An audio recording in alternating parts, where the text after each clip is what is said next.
넓은 땅 같은 경우 이런 것은 용도가 있기 위해서는 반드시 목이 있어서 이 무토를 소토해야 된다라고 제가 설명을 드렸습니다. 소토 내지는 소벽이라고 이렇게 설명을 하죠. 자, 소토 소벽이 뭐냐면 이렇게 한번 설명을 드려볼까요? 자, 이 그림을 한번 잘 보세요. 어떤 분은 나무가 보이시는 분이 있고, 어떤 분은 여기 뒤에 보면 물이 보이시는 분들도 있을 것이고, 어떤 분은 이제 낙엽이 이렇게 보이죠. 근데 여기서 이제 땅을 보시는 분들도 있을까요? 자, 요거는 나무죠. 그 다음에 나무 뿌리가 땅을 파고 들어갑니다. 그죠? 그 다음에 흙이라고 하는 게 있어요. 자, 요것이 뭐냐면, 무토를 소토한다, 소벽한다라고 하는 개념이에요. 땅이 운동장 같은 땅이 있으면은 거기엔 풀이 없잖아요. 그냥 마르고 다져진 땅입니다. 원래 흙이라고 하는 것은 여기에 풀도 자라고 나무도 심어져 있고 그 다음에 나무가 심어져 있으면 그 땅 속을 파고 들어가게 되면 지렁이도 있게 되고 달팽이도 있게 되고 각종의 미생물들이 살 수 있어야 그거는 살아있는 땅이 되겠죠. 근데 학교 운동장 같은 경우는 풀 한 폭이 나지 않는 땅, 죽어있는 땅입니다. 원래 토라고 하는 것은 그렇게 죽어있는 땅을 말하는 것이 아니라 이렇게 숲을 이룰 수 있는 그러한 비옥하고 촉촉하고 윤습한 그런 땅을 말하는 것이죠. 그래서 무토라고 하는 것은 반드시 이렇게 감목, 을목 같은 건 의미가 없어요. 이게 작게 보이는 것이 이런 것이 뭐 을목이라고 놓고 볼 수 있지만은 이 큰 땅 같은 경우는 이렇게 큰 나무가 있어서 큰 나무의 뿌리가 땅속 깊이 파고 들어가기 때문에 어떻게 돼요?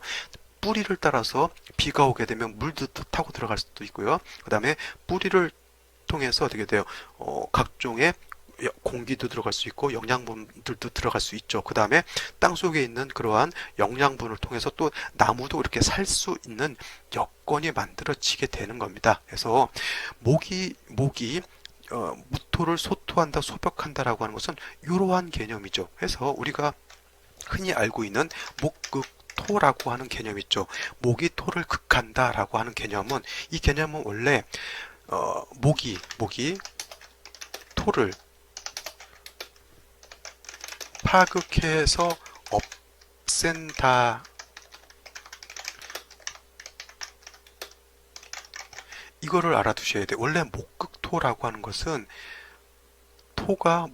목이 토를 파극해서 없애는 그런 개념이 아니라는 거예요. 왜냐하면 자, 그림에서 볼 수 있었듯이 자, 이 흙이라고 하는 것, 특히 무토라고 하는 것이 영활해지기 위해서는 자기의 목적대로 흙으로서 존립하고 만물이 자생할 수 있는 여건이 되기 위해서는 반드시 간목이라고 하는 것이 이게 땅을 파고 들어가서 땅 안을 이렇게 촉촉하고 공기가 또 들어가고 영양분들께 먹을 수 있게 이렇게 소토소벽을 해야 땅은 살 수가 있는 것이고요. 그 다음에 우리가 그 나무라고 하는 것도 또 뭐예요? 땅 속에다 뿌리를 박아야 나무도 살 수 있는 것이죠.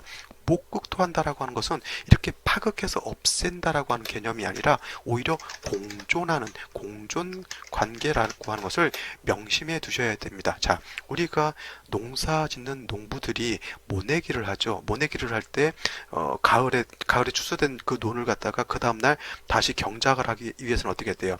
우리가 쟁기로 내지는 소라든가 경운기 같은 거 내지는 트랙터 같은 걸로 땅을 한번 갈아엎죠. 그게 소토의 개념이에요.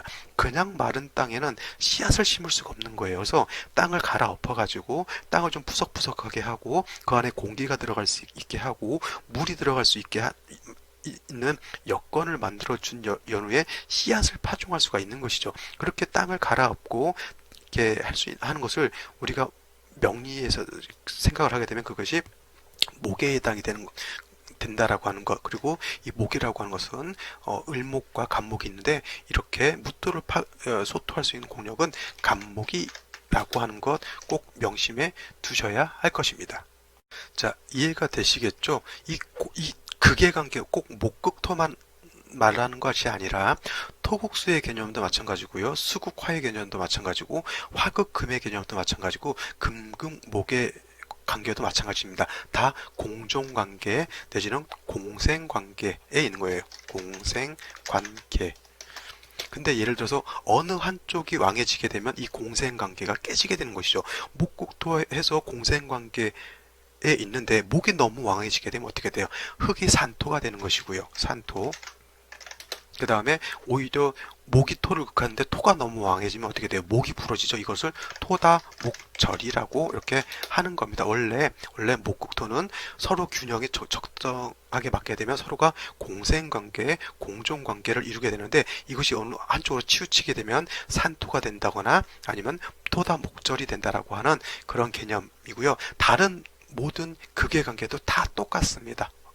다 균형이 맞으면은 서로 공존 관계인데 어느 한쪽이 무너지게 되면 공존에서 그야말로 극의 파극의 단계가 된다라고 하는 것도 명심해 두시기 바랍니다. 다음